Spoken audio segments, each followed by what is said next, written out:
And I thought I'd perhaps tell the story of how I sort of came to be here. How did some of these things happen? And maybe there's some lessons there, because I often find myself wondering, how did this happen? So when I was young, I didn't really know what I was going to do when I got older. People kept asking me, and eventually I thought that the idea of inventing things would be really cool.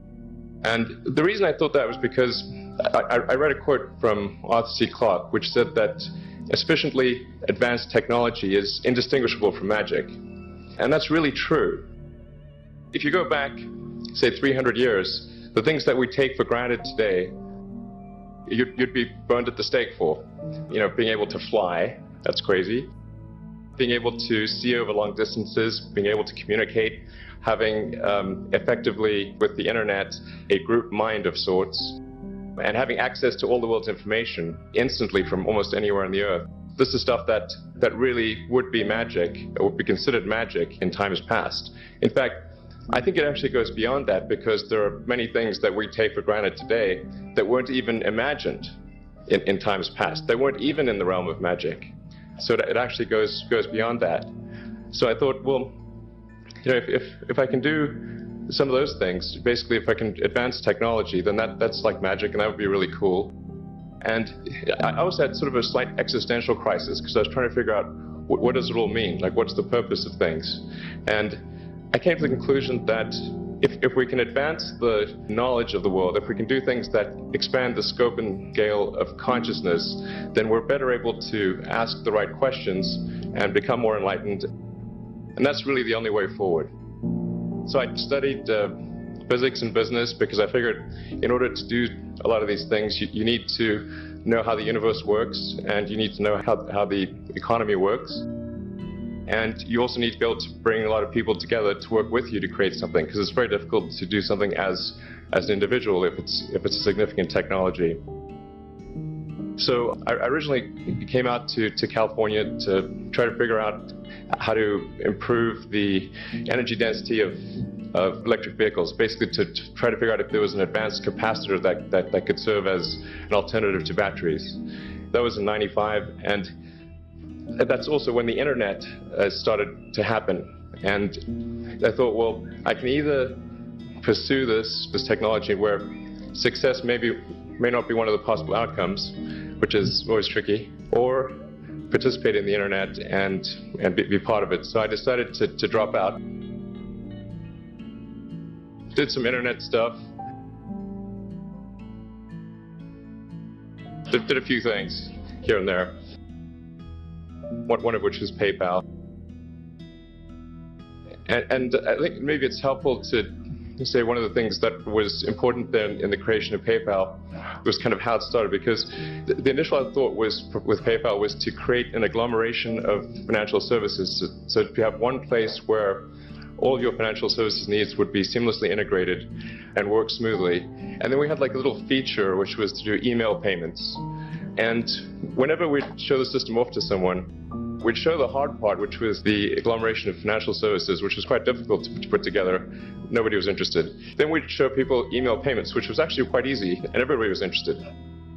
So this is, I think it's important to take feedback from your environment. You know, you want to be as closed loop as possible. So we focused on email payments and really try to make that work, and that's what really got things to take off. But if we hadn't responded to what people said, then we probably would not have been successful. So it's important to look for things like that and focus on them when you see them, and you correct your prior assumptions. And then going from PayPal, I thought, well, what are some of the other problems that are likely to most affect the future of humanity? It really wasn't from the perspective of what's the rank-ordered best way to make money, which is okay, but it was really what I think is going to most affect the future of humanity. So I think the biggest terrestrial problem we've got is sustainable energy, but the production and consumption of energy in a sustainable manner. If we don't solve that this century, we're in deep trouble. And then the other one being the extension of life beyond Earth to make life multiplanetary. So the latter is the basis for SpaceX, and the former is the basis for Tesla and Solar City. And when I started SpaceX, initially I thought that, well, there's no way one could possibly start a rocket company. I wasn't that crazy.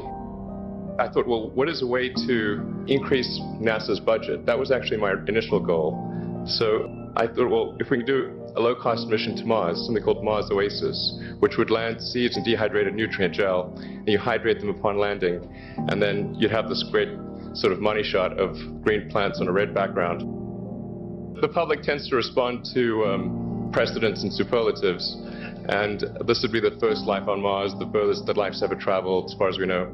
And I thought, well, that would get people really excited, and therefore increase NASA's budget. So obviously, the financial outcome from such a mission would probably be zero. So anything better than that was on the upside.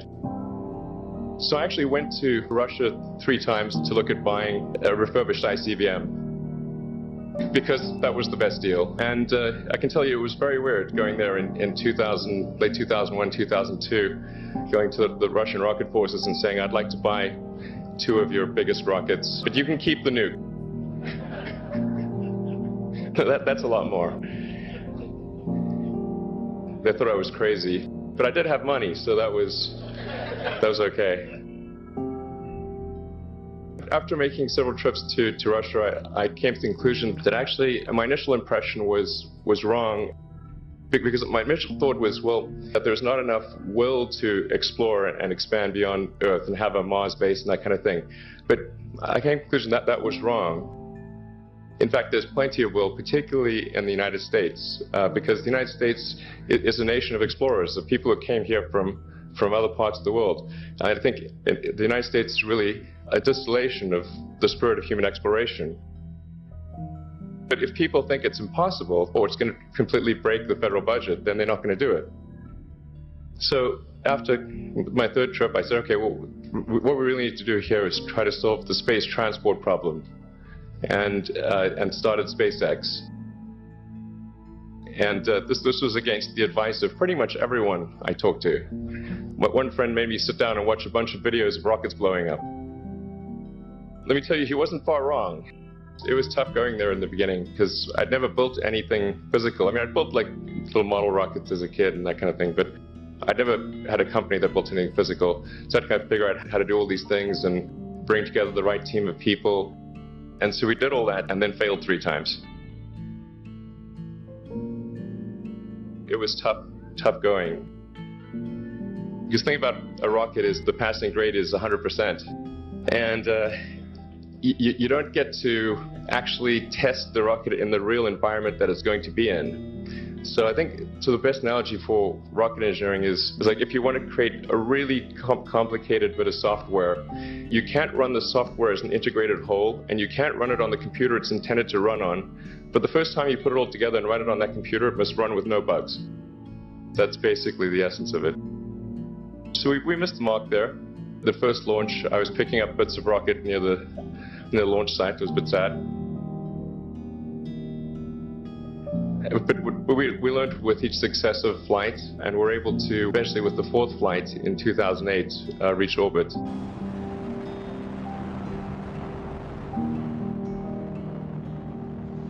And that was also with the last bit of money that we had. So thank goodness that happened. I think the saying is 4th time's the charm. So we got the Falcon 1 to orbit, and then began to scale that up to the Falcon 9, which is about an order of magnitude more thrust. It's around 1 million pounds of thrust. And we managed to get that to orbit, and then developed a Dragon spacecraft, which recently was able to dock and return to Earth from the space station. That was a white-knuckled event. It's a huge relief. Still can't quite believe it actually happened. But there's a lot more that must happen beyond this in order for humanity to become a spacefaring civilization, ultimately a multi-planet species. And that's something I think it's vitally important, and I hope that some of you will participate in that, either at SpaceX or at other companies, because it's just really one of the most important things for the preservation and extension of consciousness. I mean, it's worth noting, as I'm sure people are aware, that the Earth has been around for 4 billion years, and civilization, at least in terms of having writing, has been around for 10,000 years, and that's being generous. So it's really somewhat of a tenuous existence that civilization and consciousness as we know it has been on Earth. And I think I'm actually fairly optimistic about the future of Earth.